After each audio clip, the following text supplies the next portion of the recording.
series, and this is the phase 3 of the talk series under the broad title of Transitioning to Modern Energy for Cooking.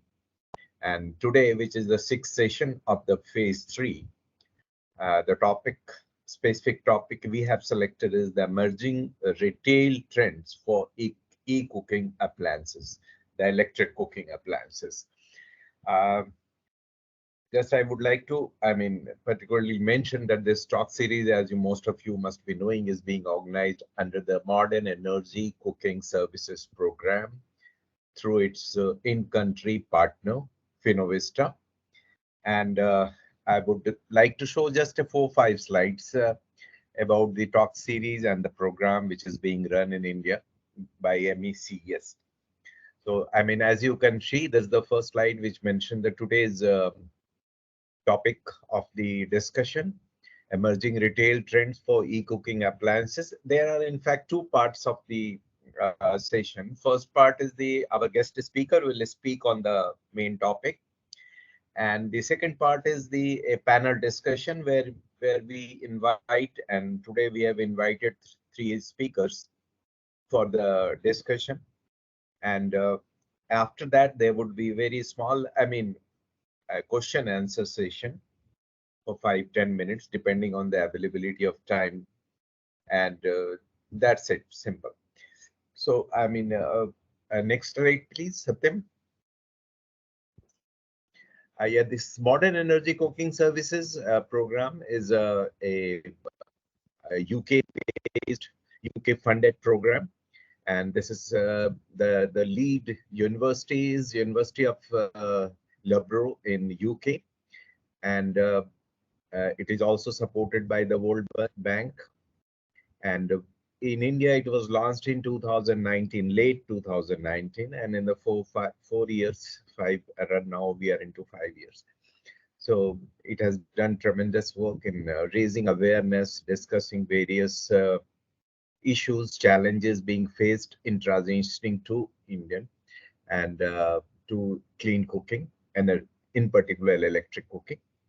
And this talk series is part of that program, part of that MECS program in India, and we are into third series phase.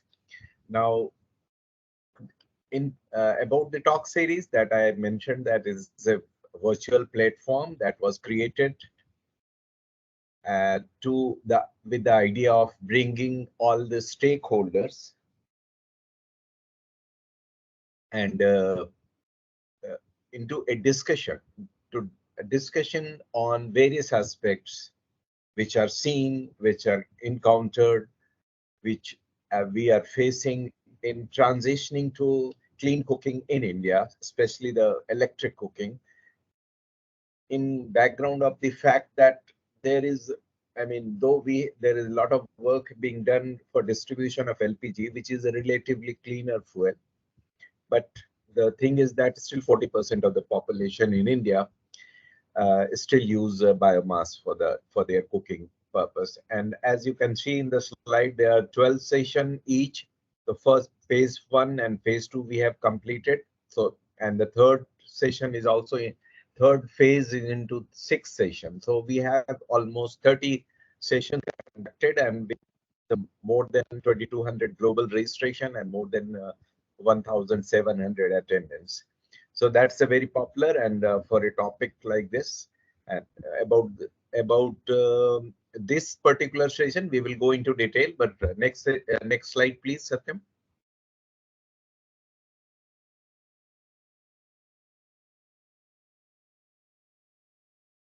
Yeah, I would also like to inform you that the 7th session which will be held in the next month on 23rd of May, will be covering a very, very interesting topic, which is electric cooking and taste.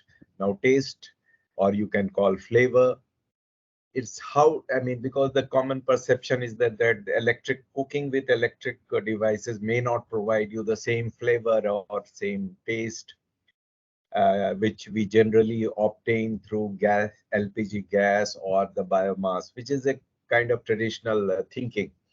So that issue will be covered because a lot of research has been done into that also. So that would be another interesting topic, and I would invite all of you to be there so that not only to listen but also to contribute. And it is also my privilege to inform you that the Modern Energy Cooking Forum, which is an annual forum, and again, this is a, in-person discussion platform which was created 2 years back, and now we are going to organize the next session in on September 27 in New Delhi. That would be Modern Energy Cooking Forum 2024, and the registration is open, and I would like to invite to you all for register and participate. It's a good opportunity to discuss that. Next slide, please. Okay, that's all from my side as far as this slide presentation is concerned. And now I would like to give you a very brief introduction about this session, which is on trends which we have seen in the retail retailing of the product. Now, one of the most important component of this transitioning or effort to transitioning is the development, manufacturing, and availability, or you can say sale of the electric cooking devices in India. Because when you cook with electricity, you use an induction cooker or electric pressure cooker, maybe some microwave oven for reheating or cooking also sometimes. Now, what is the status of this, or what are the challenges are being faced?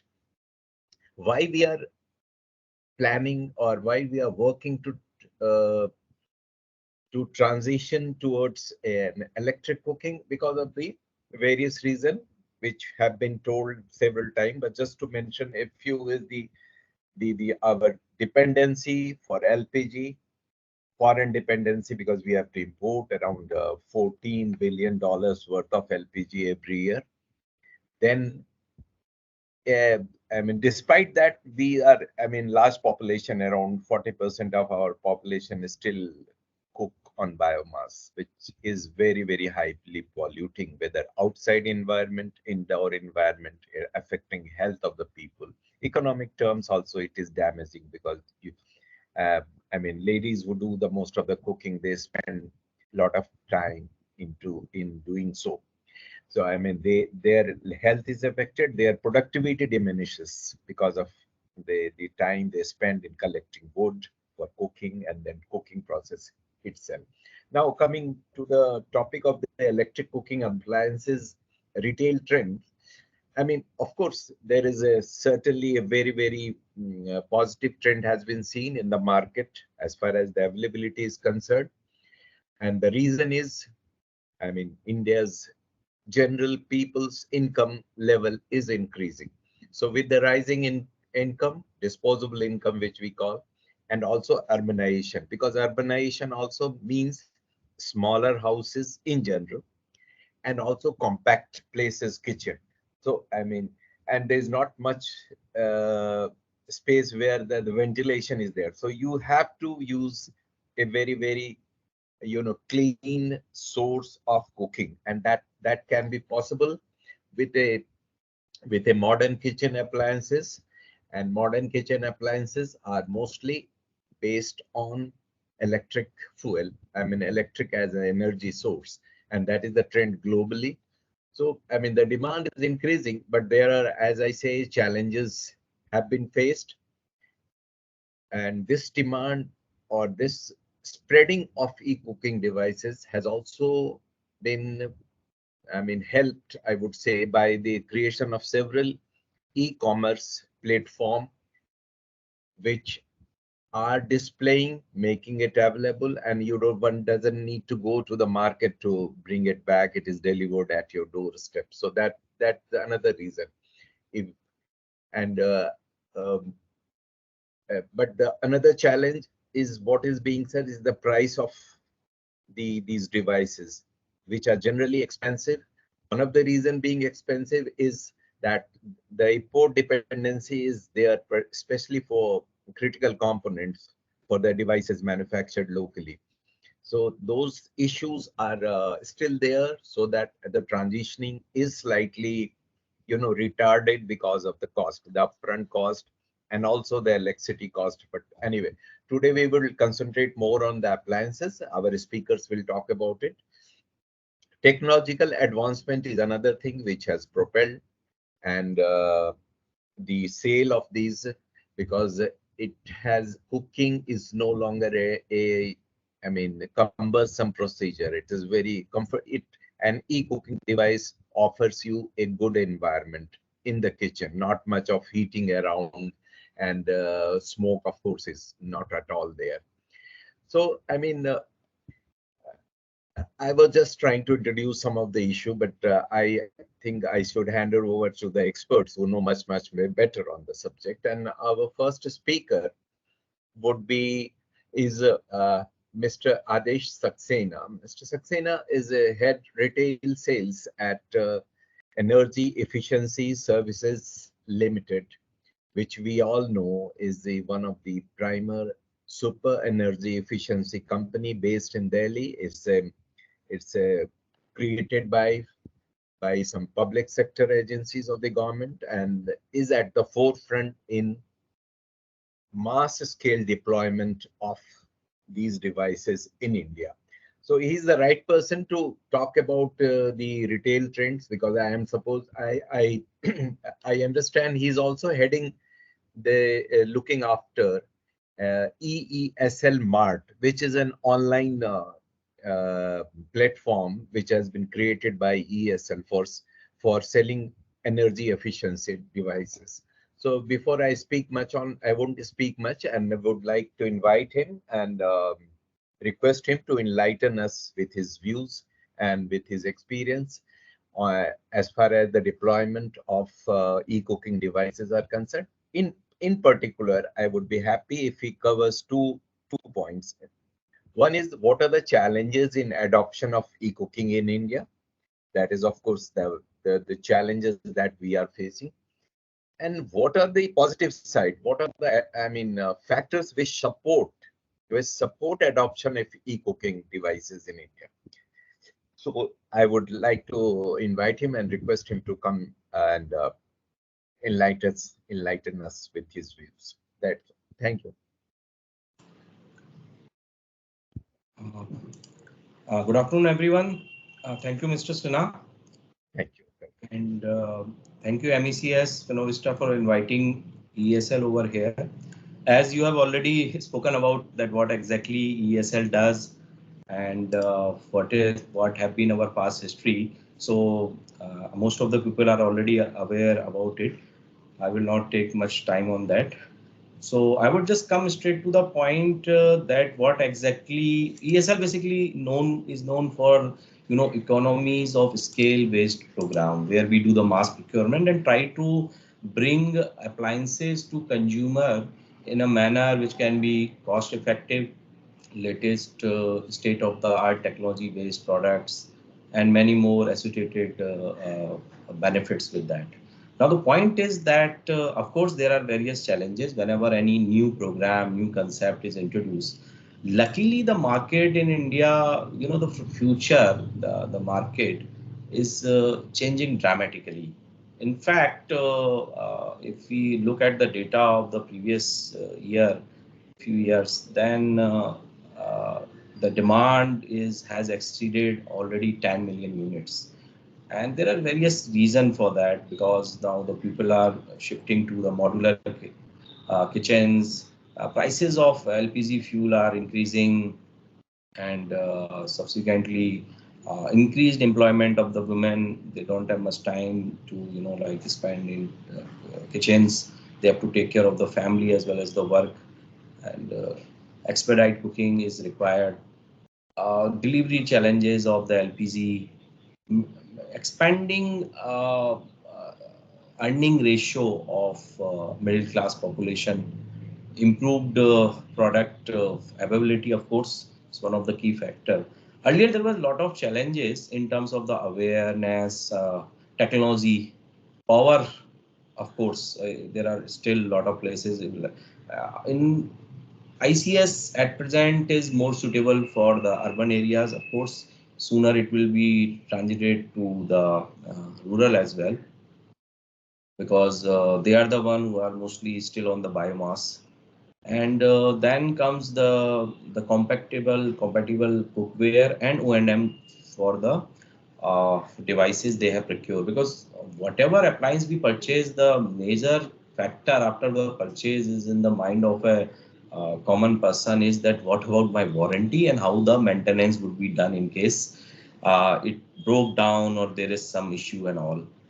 So of course there are challenges when we start the program. The first thing is that how to take all these appliances to the urban consumer, how they get aware. So when we talk about the emerging trends, so I'm pleased to share, I would be showcasing a brief presentation. I won't take much of time, and in this presentation, I would like to try to cover that how ESL is working in partnership with various channels to basically reach the consumer at the ground level.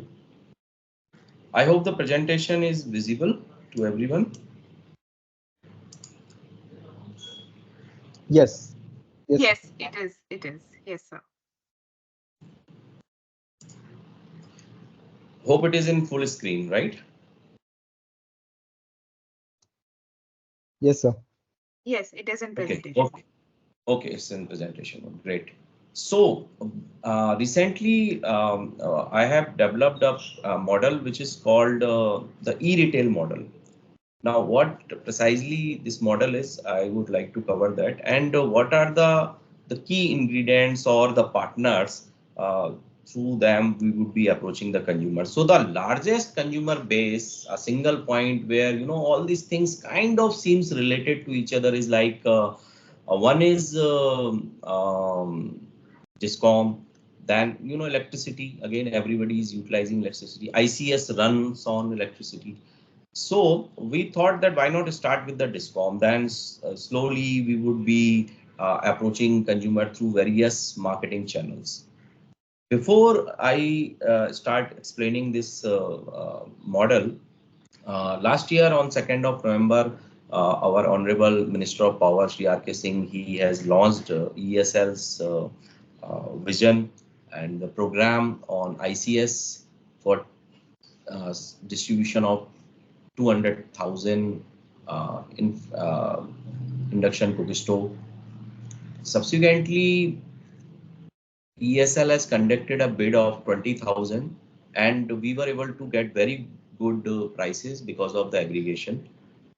On and after that, there is another bid which is almost completed. It's for 100,000 procurement of 100,000 induction cooker stove. So we believe that the prices will be further reduced, and this reduced price benefit, as always ESL does, we will pass it on to the consumers. Now, coming back to the working model of this e-retail, that how, so ESL is getting into agreements with various discoms, and then these discom has a large database or connected consumers with them. So we would be through discom approaching the consumers, making the consumer aware about various appliances where ICS is the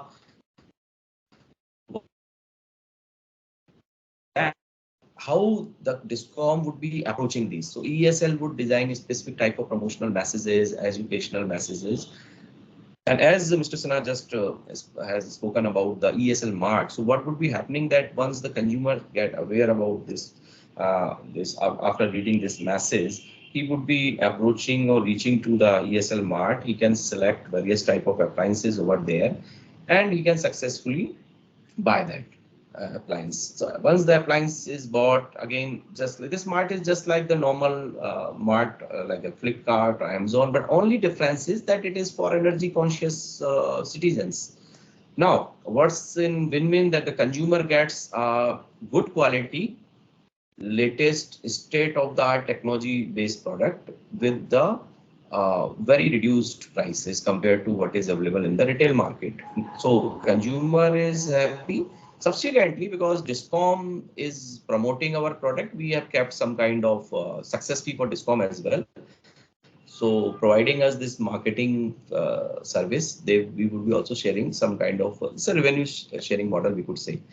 So moving back next, so let's say that Discom reaches to the consumer, the POS based billing is commonly used. And now some of the Discoms has even moved to, let's say I was in Madhya Pradesh, Indore, and I was in talks with the MD of the Discom in Indore, and he mentioned that they have moved totally paperless, and they are now communicating with the consumer only on SMS and WhatsApp. So they send monthly SMSs or WhatsApp messages to the consumer. In some of the area, in some other states, still the POS billing is there. So what happens is that this POS based billing, when the bill gets printed at the premises of the consumer at the doorstep, and that the person who is from the Discom or the billing agency handovers in this printout. So as you can see, so our plan is that we would be placing a QR code. In fact, this QR code is working QR code. If you link to the ESL website, and this is how it works. Another medium is that after that, what happens is the consumer clicks on that QR code, he scans it, and he land on ESL Mart on through his mobile device. Because in the current era of digital India, I think that's the best approach to reach the urban consumer. These are the some of the samples of some kind of messages which Discom can send. Of course, ESL would take care of the designing and the content of that, and those will be sent to consumer in the even in the English or the local language or Hindi, whatever is the native language of that particular state is. So consumer, again, all these messages would be having a link. So consumer clicks on that link and reaches to the mart. Here you can choose the appliance, and then again at this mart the induction cooker stove is already listed, so he could buy it. Some of the promotional messages, let's say this kind of induction cooker stove, this creative is there. It can be placed at the website of the Discom, and we are in talks with various platforms who has a large footfall. So there are many ways to reach the consumer, and subsequently the consumer can be made aware and about the appliance, the induction cooker stove, and he can choose to buy. Of course, this is the back-end mechanism, basic mechanism. Consumer place the order. We have tie up with the Department of Post, who has the last mile connectivity. We have some private partners with us also. So it's just the normal procedure that he placed the order, and within few days he will be getting the material delivered at his doorstep. So with this and one last point that I would like to cover here is that what's in it for Discom. So Discom, again, once the win-win, as I said, they would be getting some kind of revenue out of this model. And if it is an efficient employee compared to the normal, then they would be getting some peak demand reduction as well. So with this, that would be all from my side. I think I have covered the basic know-how of how with this kind of brand or the approach we could be uh, reaching the consumer, facilitating him at his doorstep.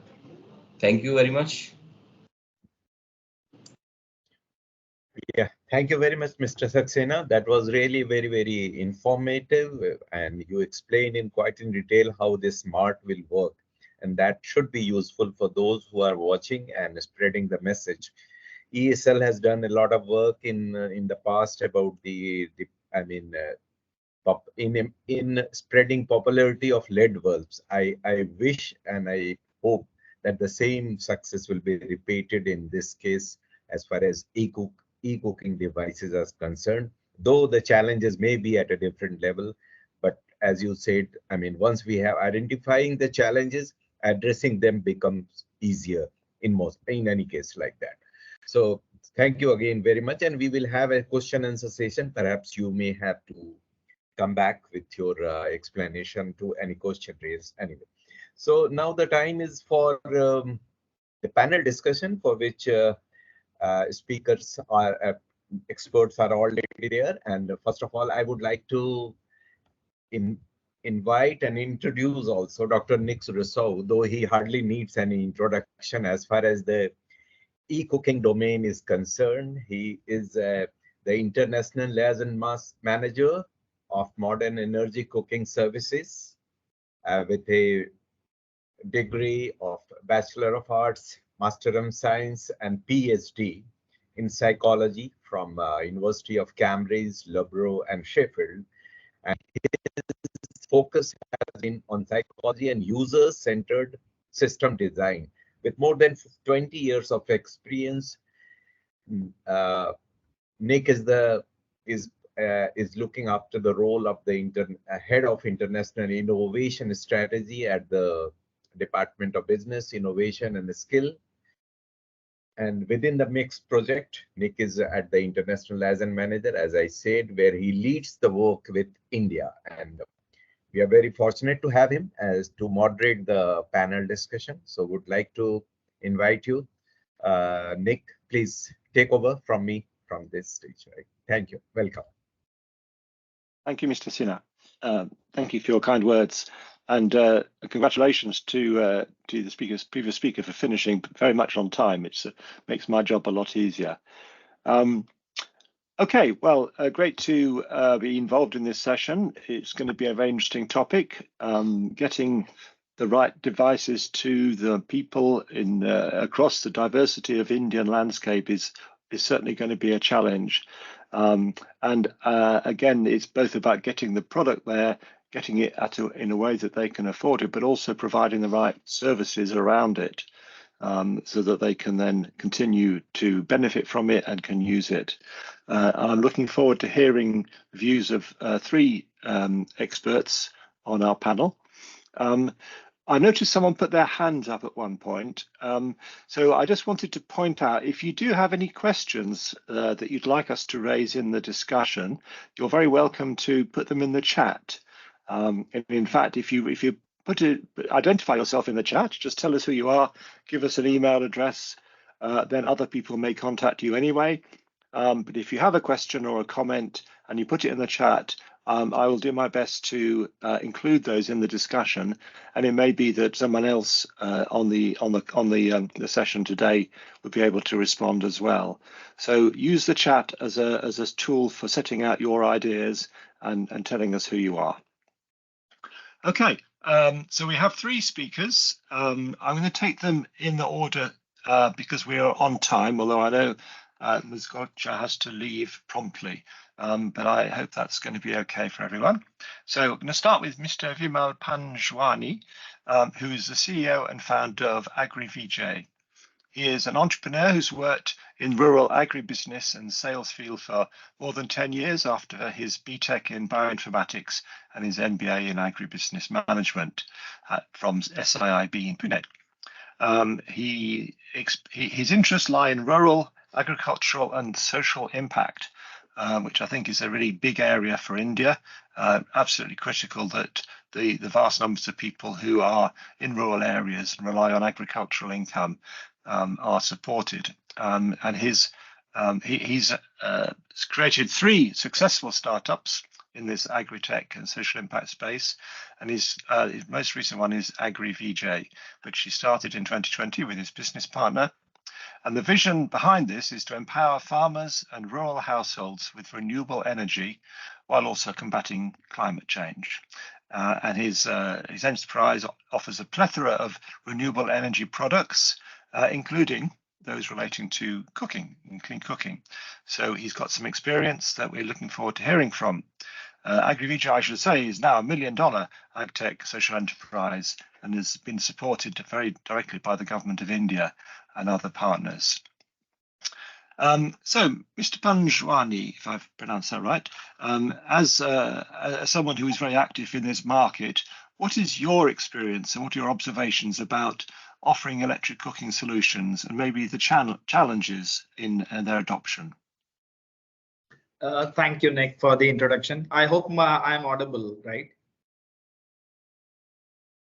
Hello, am I audible, Nick? Yes, yes, yes, yes, you are, sir. Great, great. So I think thanks for the introduction. So since we have been working in the clean cooking space through biogas and solar technologies like solar cookers, so we have been observing these trends as well in India. And since we have working more with the farmers who have animal food and agri waste always available, so it is more easier to transition them to, you know, from firewood to biogas, because ultimately the fuel is animal food and agri waste, and with the help of a biogas digester, which is you know, even subsidized by the government, you know, it becomes easier to switch them from the firewood to the renewable energy space. So we have been working on this platform for a while now, and we have seen that when there are two byproducts given by the biogas digester, which is one is the clean cooking fuel, which is biogas, and the second is organic fertilizer, which is a digested bioslurry. Farmers are little, you know, inclined towards using these technologies, and but we have seen that the challenges like after sales service. So suppose today there is a moisture in my biogas pipeline, I will again, you know, get riddled if I don't get the service on time. I will again switch to firewood. So definitely there are challenges on that front, and these schemes by the government like Ujjwala scheme, which is at the enhancement of the LPG scheme, we have already seen the rising of the LPG usage, and the rural households are also getting penetrated with the LPG consumption. So considering that the market is huge, and India is a huge market, but for e-cooking, definitely I believe there are lots of efforts needs to be put in, and we are also putting efforts on the solar side. So we have got solar cookers on the periphery, and we have been also introducing lots of solar induction based cook stoves, where, you know, people, when they switch to induction cook stoves, they have a problem that it consumes electricity. Hence we are trying to provide them solar induction, so that not only their induction can run on solar, but also the other appliances which are basic appliances in the household, like fan, tube lights, and other etc. So we are working on that side, and we believe that the penetration in India, because if we analyze the small holding population, which is about 75%, and 60% population still reside in rural areas, we believe there are lots of initiatives to be taken alongside biogas solar, because the transition will happen slowly. Yes, the firewood replacement will happen once these technologies penetrate and are made available at the ground. Because today, even today, if farmer needs a biogas digester or a solar product, he has to go to a semi-urban, urban areas, and that's where you know, the distribution models should come in, where companies like even AgriVijay. So we also work with renewable energy store models, where we open renewable energy stores at the village level, where not only they educate but also make these products available on ground. The another challenge which I feel is the hindrance in switching from firewood to any other technology is the affordability. Because if you analyze the you know, affordability, there are lots of nuances which I can, you know, explain better when in a forum or something.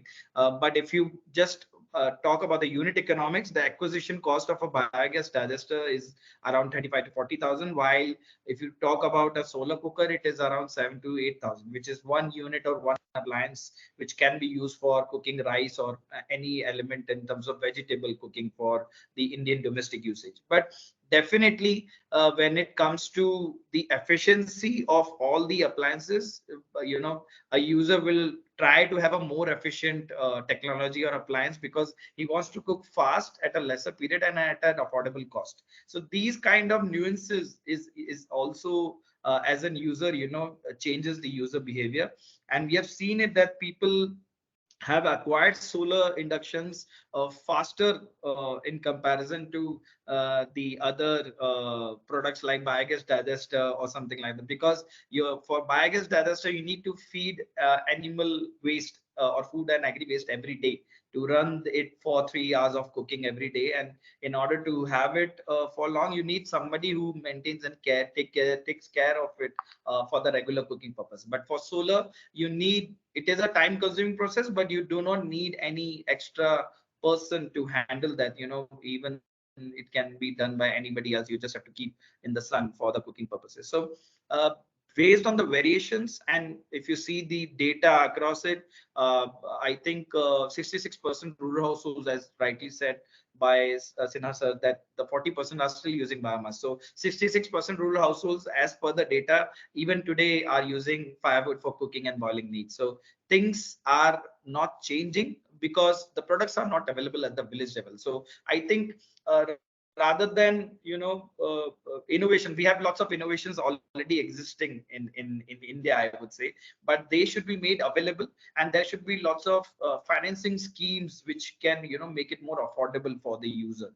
The switch will happen faster because we have seen when biogas digester have given in 3, 6, 9, 12 months EMI, people are buying it because the affordability cost when they compare with the LPG, which is like 1,000 rupees a month, becomes easier for them when they calculate the ROI. Because even if you talk about the induction cook stoves, which is costing around 4,000 to 5,000 rupees, it's easier to acquire, but then maintenance, which is an electricity cost, which is like 8 to 10 rupees per hour, if that can be replaced by a solar element like a solar inverter or a solar grid, which can be installed on their home, which is 1 kilowatt or 2 kilowatt, I think switch will happen very fast. And we have seen that farmers and rural households now they are moving towards renewable and green energy technology, because if you see the pre-COVID era, farmers were not inclined towards increased savings and income, but post-COVID, they know the importance of savings and income in terms of contingency. So they want some technology which can increase their savings, even over the period of like 12 months. So they want to accumulate that savings and invest in other things as well. Yes, Nick, you wanted to talk about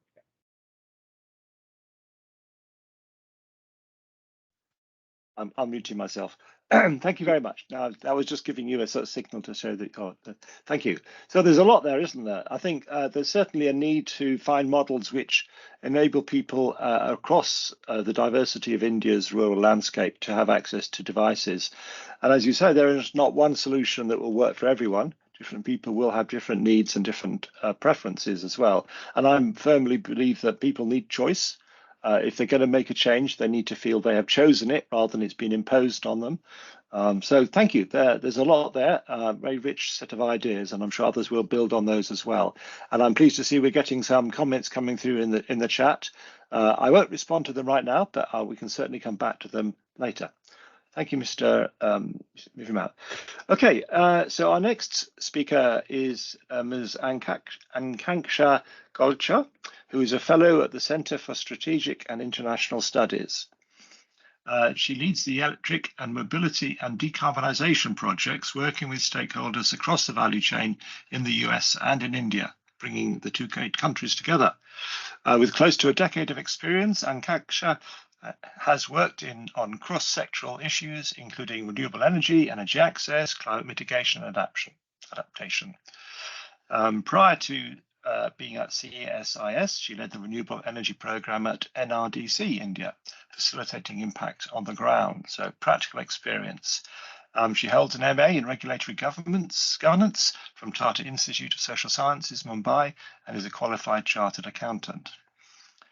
So, Ms. Golcha, we are seeing a growing popularity of electric cooking appliances across the world, but the challenges remain. Focusing particularly on India and the diversity of Indian market, what do you feel are the main challenges, and where might those be turned into opportunities for business and employment? Thank you, Nick, for the introduction and having me here. I will directly jump onto the discussion. Rightly said, so there is a need to clean the cooking methods that are being deployed, especially considering the health hazards due to the biomass burning within the houses, which exposes millions of women throughout the country to harmful emissions, including the children. Uh, uh, and that also leads to a lot of interventions that have already happened, due to which we see a lot of progress that has been made, but I would say we are far from reaching where we should be. um, I would highlight three key challenges here. Some of those have already been touched upon by my previous speakers as well as you, but just to reiterate, I think one of the key challenge here is lack of customized solutions, which also then translates to our behavioral constraints. India represents a diverse set of regional contexts, cultures, cooking habits, fuel availability fuel availability which varies according to the geography, willingness to pay for the audiences that for the target consumers that we are talking about. Not only this, a lot of times the weather patterns are different, which also then have a lot of impact on what cooking methods will be used, what cooking technologies can be used, and what sort of food will be cooked. And hence, a lot of customization will be required as we move from east to west and south to north in the country. So that's one challenge that I see, which, if addressed, will also in a way address the behavioral challenges, which because of which a lot of people, though they know that the solutions are available, but are not adopting those solutions because the comfort that they have using the traditional cooking methods remains there, and it is very difficult to then convince to move to different cooking methods, which is very ingrained in the daily routine. No, it's not one of the things. It's happening every day, twice a day, thrice a day. So how do you also then make sure that this changes? Uh, the second one I would say is lack of awareness. Uh, the market, as we see today for the clean energy solutions, is very desegregated. There's a lack of awareness within the households, especially when we talk about health and financial benefits that can come if these technologies are adopted. Uh, Cooking, as has been discussed, is largely influenced a lot by traditions and habits. So there's a need to I would say very streamlined efforts required to make sure that consumers move from their current practices to adopting a cleaner cooking solution. And lastly, I would say financial constraints. Talking about using biofuels, almost free of cost. There's no electricity costs associated. There are no costs associated with the equipment that is there. The traditional utensils that are there within the households can continue to be used. But the minute we talk about moving to, say, induction-based cooking, a lot of things changes, including your electricity bills, the investment that you will require to make in the uh, induction cook stove, the cooking timing, the methods, all of those things change. But largely, a major chunk of amount will also have to be invested to purchase the equipment that will require if you want to transition to a cleaner technology. That's where I feel a lot of financing is required, especially uh, in terms of, say, projecting the cost benefit analysis that could be there in terms of long-term savings versus the short-term savings that you're making. The costs that are associated with health benefits needs to be highlighted, particularly in a way that it ensures that even though investments are required in the cleaner technologies, in long term you will be saving a lot on your health expenses that may occur due to indoor pollutions that is currently happening. So these are the three challenges I feel could be addressed. Solutions, I would say, one, there is absolutely there's a need to have a continued policy support. We have seen India has made some fabulous policies when we talk about the transition to clean cooking, including Ujjwala, but there has to be sustained effort towards this. We have to cover about 65% of our country, which is rural and which are largely based on the biomass based cooking solutions. There has to be targeted awareness. Seeing is believing.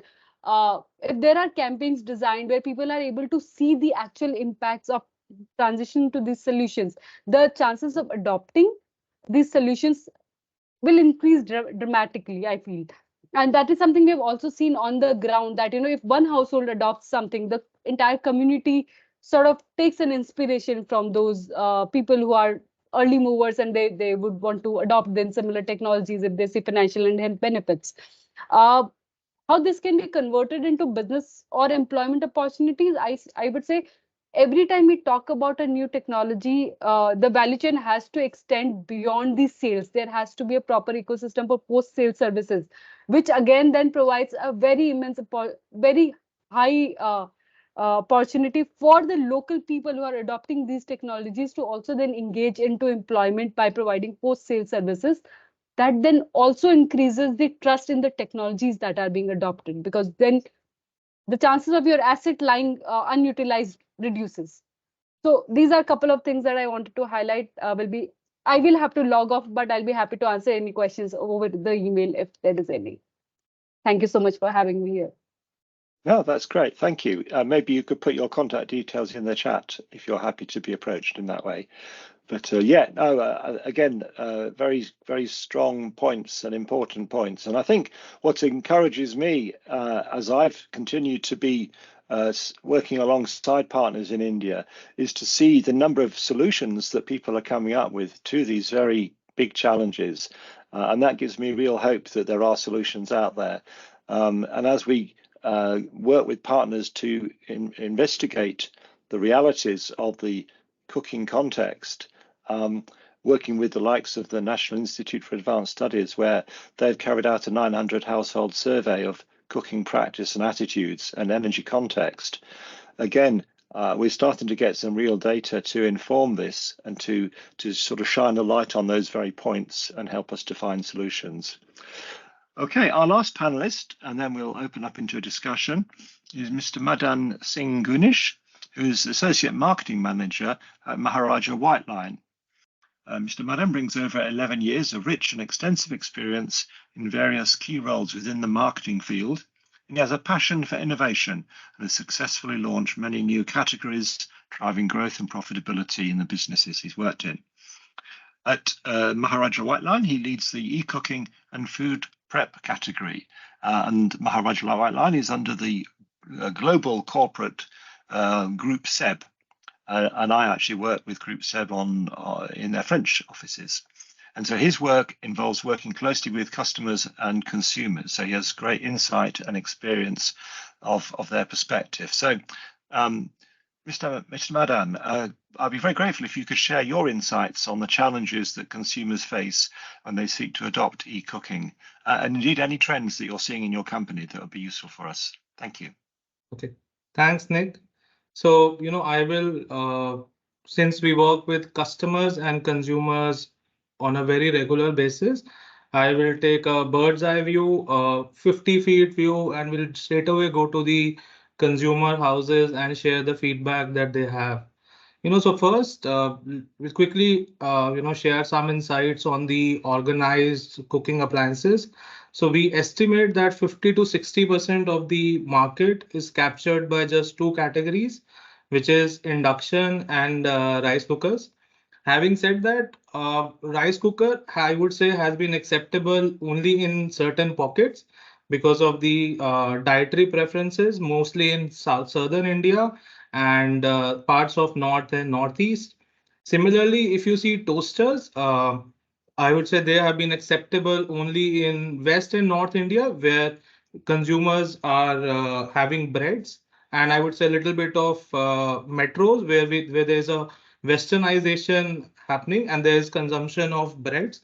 The exceptions to these two are induction stoves. That this category has tripled in last 5 years and has almost reached 25 to 30% of the organized LPG market. So there's a huge potential that is there. And the second trend that we see is air fryers, which is growing by 80%. So, there's a lot of potential in e-cooking, and as the country continues to address the environmental, health, and the sustainable challenges, we believe e-cooking options are only going to give the solutions. So we'll just quickly see a couple of issues that we see. So the first is that majority of the cooking platforms that are there are single use.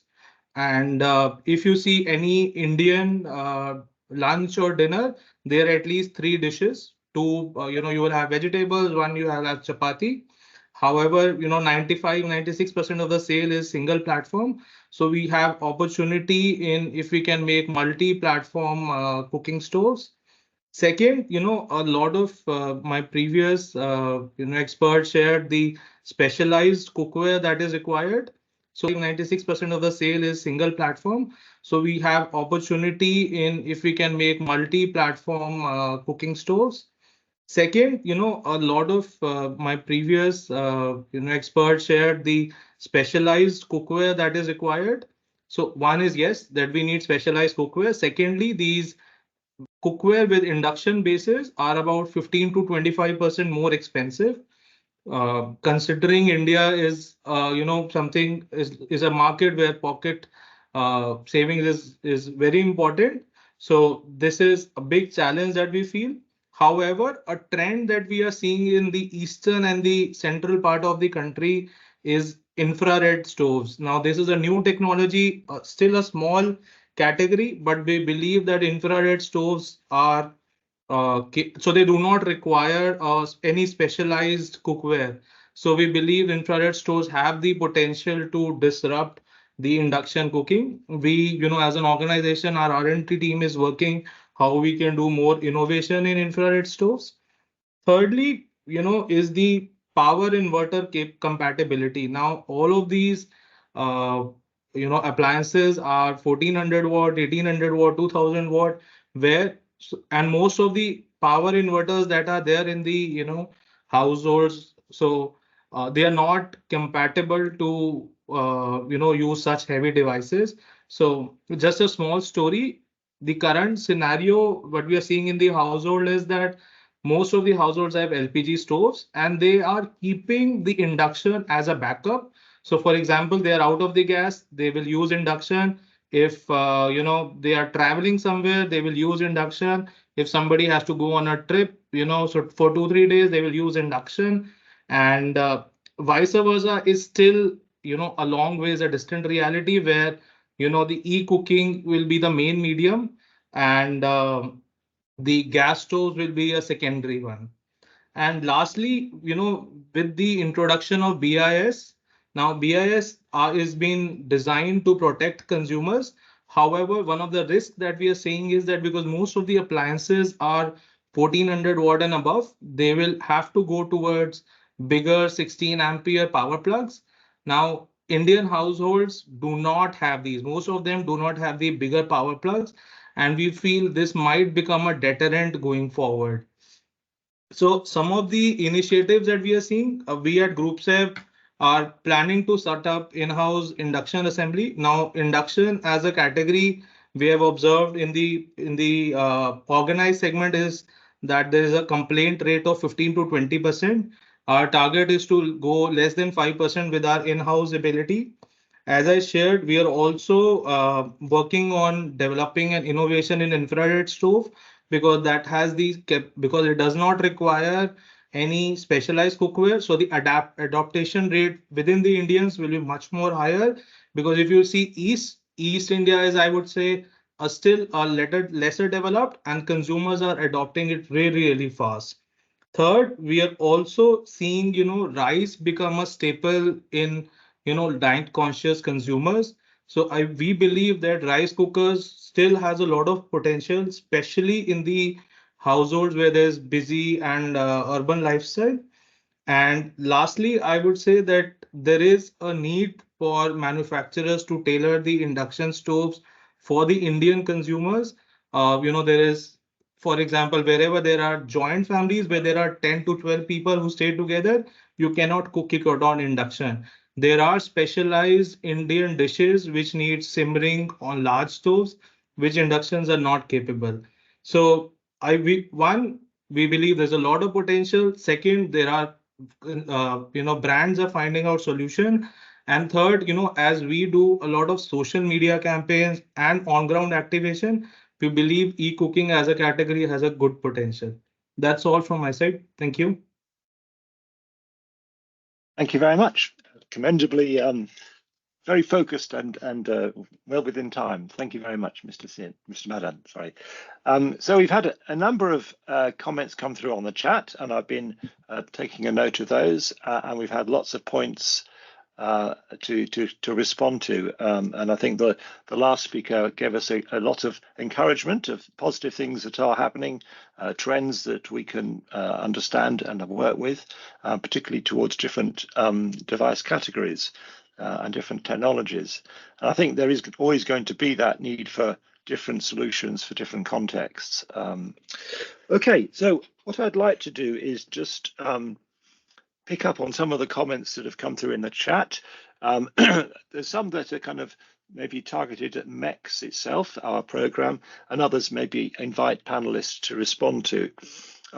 So one comment was, are we focused on reducing carbon emissions when we talk about clean cooking, or is it something else? Because actually the electricity mix in India, according to this person's calculations, means that the carbon emissions are not greatly reduced when you switch from LPG to electric cooking. So it's an important point. We are doing our own modelling of the potential benefits to India at that in terms of the greenhouse gas emissions, but we certainly see other benefits in terms of health and economics from shifting to electric-based cooking. But this will vary in context by context, but it's an important point, and we are very much aware of that. But also we're looking at a 5-year time horizon till 2030, and we know India is investing heavily in greening its grid, and we believe that actually getting more investment into electrification is going to be critical to that, and that can come from people cooking with electricity, because that creates income that can go up the supply chain to the discoms. Someone else was pointing out about solar, and this has been commented on. Certainly, I think solar cooking offers real potential, but it does bring other challenges, particularly because the sun doesn't shine all the time, and therefore you need some form of storage, and that adds to the capital cost of the setup. But there are a number of solutions being developed, and India is, in many respects, leading the way in some of these. And that wider point about cost, people haven't referred to yet the benefits and the potential of carbon finance, but we're seeing a lot of opportunity to reach poorer households with electric cooking solutions through working with the carbon markets. And India is itself establishing its own national carbon market.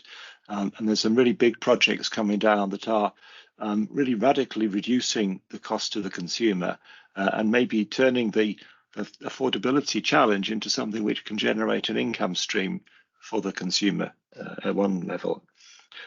Another comment in the chat was about the grid unreliability and the issues that people have both in rural and urban areas when there are power cuts or shortages or outages. When I recently visited rural Bihar, there was a demonstration going on of e-cooking to a group of women from the community, and a power cut happened. And everyone just took it in their stride. I think what struck me about it is that when we, maybe as a group of people with a focus on urban living, perceive that people in rural areas struggle with poor quality electricity, people in rural areas, yes, they have power cuts, but it's part of their life. They know how to manage that. In terms of cooking, they would continue to keep their LPG burner in the kitchen. So if the power fails and the cooking stops, they can switch to LPG. So I think what I was impressed by was actually that there's not necessarily a kind of a reason why people would completely ignore the possibilities of electric cooking just because they have power cuts. But I'll stop there and invite others on the panel to comment or to respond to things that they've heard. And we talked about cost, we talked about the need for availability, the need for demonstrations of the cooking appliance. People have to see it and really understand how it works for them. and also the need for after sales and good backup to ensure people have good quality experience, that the devices last a good long time. And then the point about infrared being beneficial because people don't need to have separate cooking utensils as they would do for induction.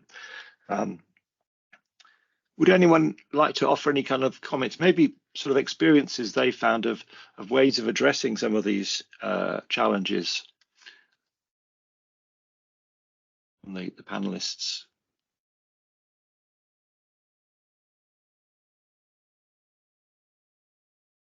No? Just while you're thinking about it then, I'm referring again to my experience in Bihar. One of the things that we've done in the MECS program is invested in a project that we're funding through IIT Mumbai, which is building a supply chain into Bihar, and that's working with the State Livelihood Mission. And that, I think, again, is a very impressive feat of infrastructure development that the government of India has put in place and the states have put in place, which are reaching out to the millions and millions of women in particular and helping them to find economic opportunities.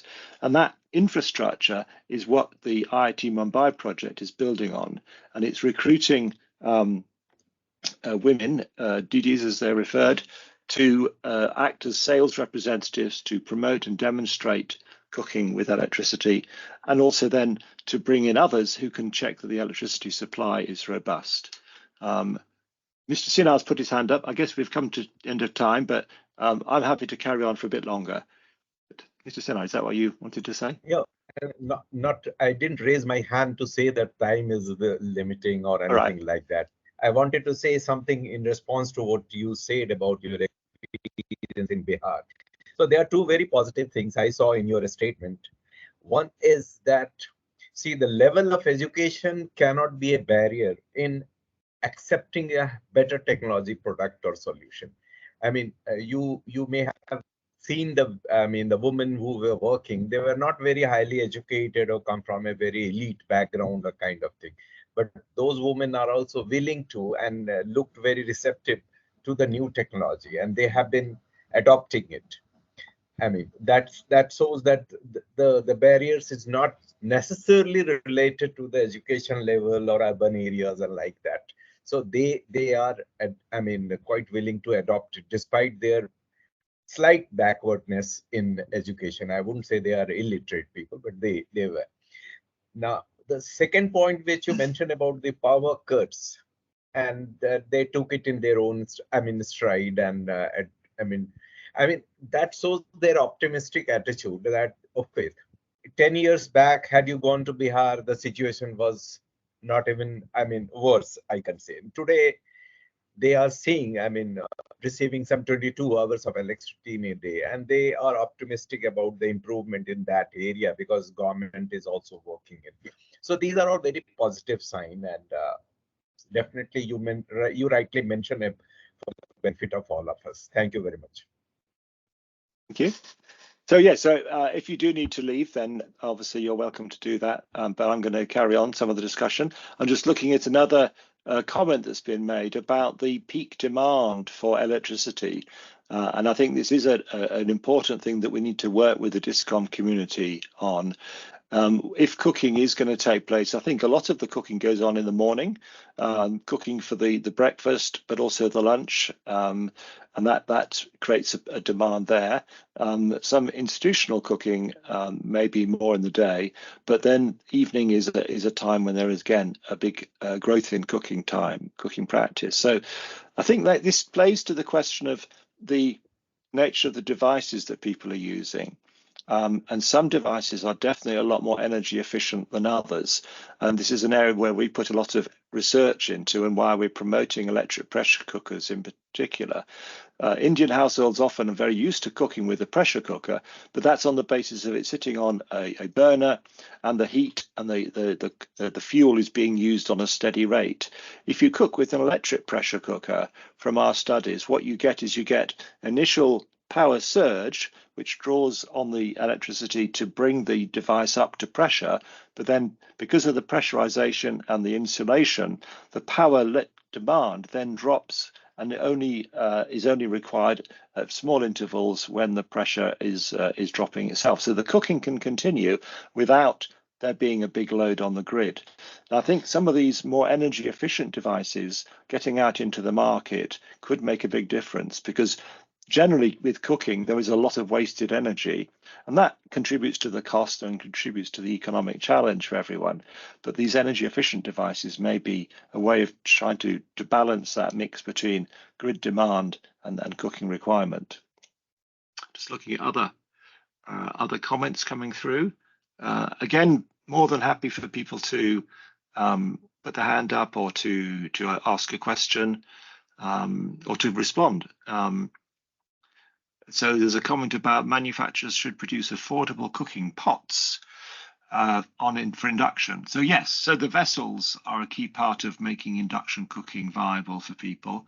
I've not particularly got a handle on the market for vessels, but I know it's an area that Finovista are looking into. But the quality of the vessels is a critical component. If they're made from an alloy which has a low proportion of steel, then actually they are less efficient, again, at conveying the energy into heating. And I think we've seen some cases where people have been using cooking pots which are not, maybe a bit cheaper, but they're not actually doing the job as well. And so the household isn't getting the benefit of the energy. So it's a complex area. There's another question: how would you monitor cooking time with the IDCs in the case that you register for carbon projects? Okay, very good question. So just to explain for everyone's benefit, if you're going to be claiming carbon savings as part of a wider project from people cooking and shifting from cooking with one fuel to cooking with electricity, you do need, well, we have put in place with Gold Standard a framework for calculating that carbon emission reduction where there is direct monitoring of that cooking practice. And that is going to make a big difference, we see, compared with a lot of the estimated models of cooking practice which have gone before. So what we are now seeing as we work with the sector is companies coming forward with either with cooking devices that have built-in monitoring capability, which also means that they can be used on a pay-as-you-go basis, and that helps to create a business opportunity for a more payment in installments business model. Or else there are monitoring devices external to the cooking appliance, which can ensure that the actual cooking practice is captured correctly.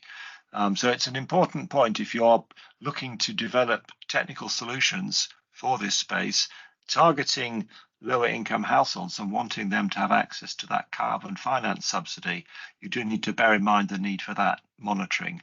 But we're seeing the companies that are doing that successfully are getting a very good price for the carbon emission reductions that they are selling on the market, because this is very transparent and then very high integrity. So that's a benefit that we're feeling is coming through. Any other comments or questions? I'm glad to see Finovista are reminding everyone about the MEC forum that is going to take place in late September. I think that's going to be a really good opportunity to see some of the latest technologies and hear about some of these challenges and how people are addressing them.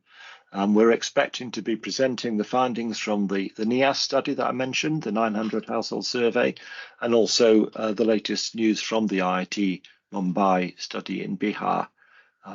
And I think ESL are going to be partnering with us and sharing their latest.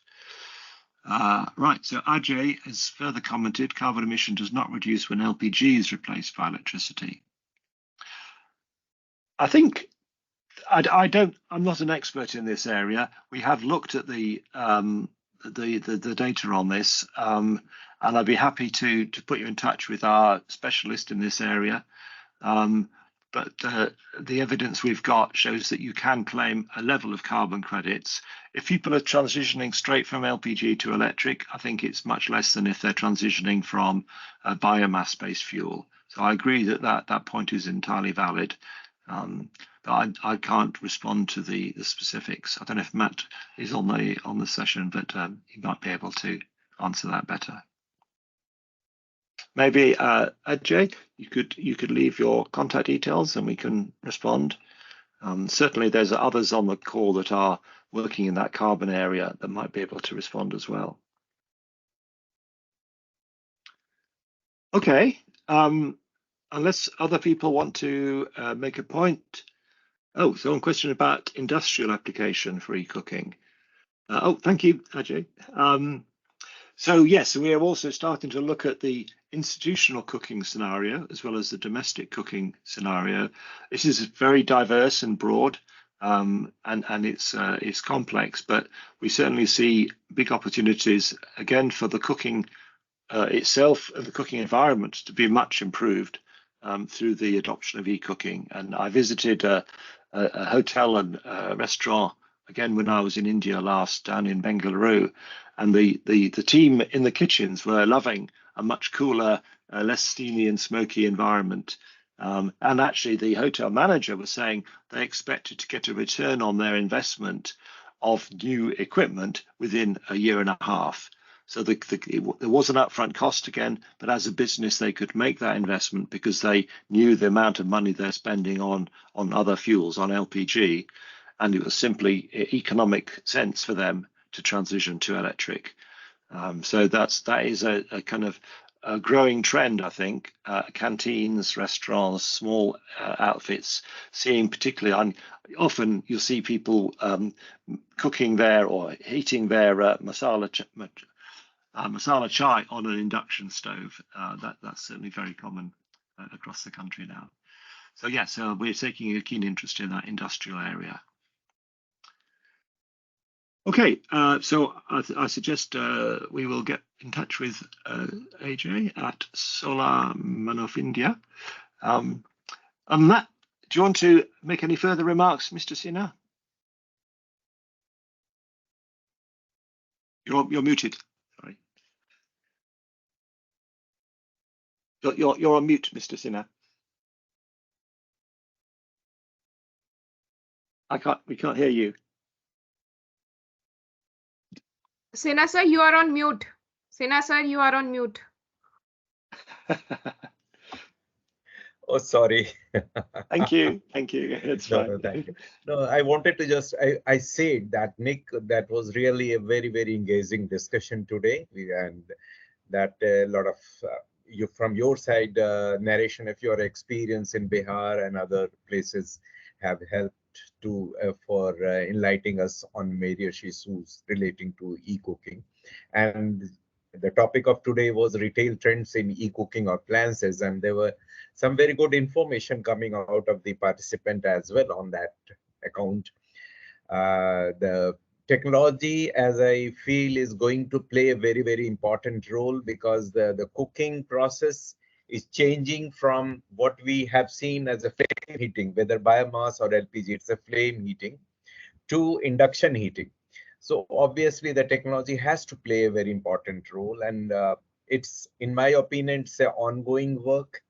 And as our friend from Maharaja White Line, Mr. Singh said that they are working on infrared heating as well. So that's another area which is developing, could be helpful in boosting electric cooking, clean cooking in our country and elsewhere as well. So these are very good developments, and I'm sure by the time we meet in September 27 in New Delhi for the Modern Energy Cooking Forum, certainly, I mean, a lot of technology display would also be there, as we are inviting many manufacturers there for participation in the forum. So we will see more of technological development as it is happening in India and elsewhere. So that's all from my side. Of course, hope to see you very next on 22nd May for the next session of the talk series, which is on electric cooking and the taste or the flavor of the food. That would be not less engaging and not less interesting than the today one, I am hopeful. So once again, thank you, Nick, and all the participant experts from ESL who enlightened us on the various steps being taken by ESL. on this issue and the challenges that are being encountered and how they are addressing those issues. And Ms. Akanksha also for very good information.